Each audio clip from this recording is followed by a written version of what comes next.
नागिन का बदला और माफी, नाग पंचमी की सच्ची सीख। एक भावुक भक्ति कथा, बहुत पुरानी बात है। भारत के एक गांव में एक साधारण किसान अपने परिवार के साथ रहता था। उसका नाम रामू था। रामू मेहनती था, ईमानदार था और भगवान में गहरी श्रद्धा रखता था। उसके 5 बेटे थे जो रोज खेतों में उसका हाथ बंटाते थे। एक दिन सावन का महीना था। आसमान में बादल उमड़े हुए थे। धरती हरियाली से ढक गई थी। बारिश के बाद रामू अपने बेटों के साथ खेत जोतने गया। खेत की मिट्टी नरम हो गई थी, इसलिए काम आसान लग रहा था।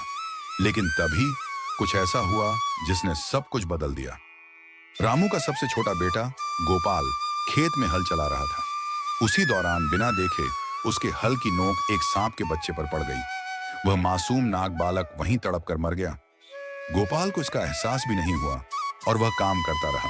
पर उसी रात गांव में एक चुप्पी छाई रही। सब सो गए थे। तभी एक काली परछाई रामू के घर में घुसी। वह कोई और नहीं बल्कि उस मरे हुए सांप की मां, एक नागिन थी। उसका हृदय अपने बच्चे की मृत्यु से जल रहा था। गुस्से में आकर नागिन ने किसान के 4 बेटों को डस लिया।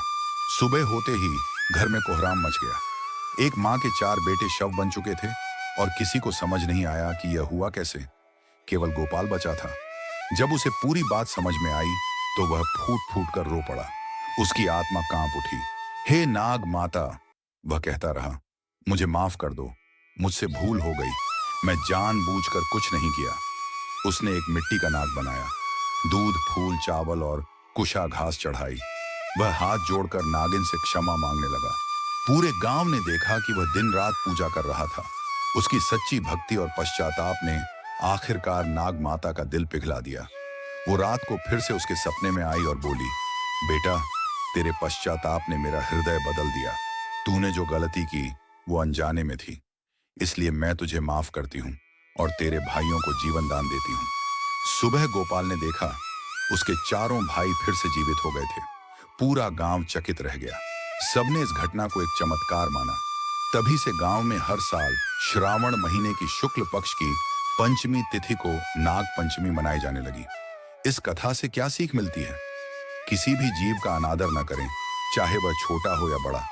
गलती होने पर पश्चाताप करना और माफी मांगना भी एक सच्ची भक्ति है। नाग देवता केवल डर के प्रतीक नहीं बल्कि संरक्षण और शक्ति के देवता हैं। जब मन से क्षमा मांगी जाए तो क्रोध भी करुणा में बदल जाता है। नाग पंचमी पर विशेष पूजा विधि। घर के आंगन या दीवार पर नाग देवता की तस्वीर या चित्र बनाएं।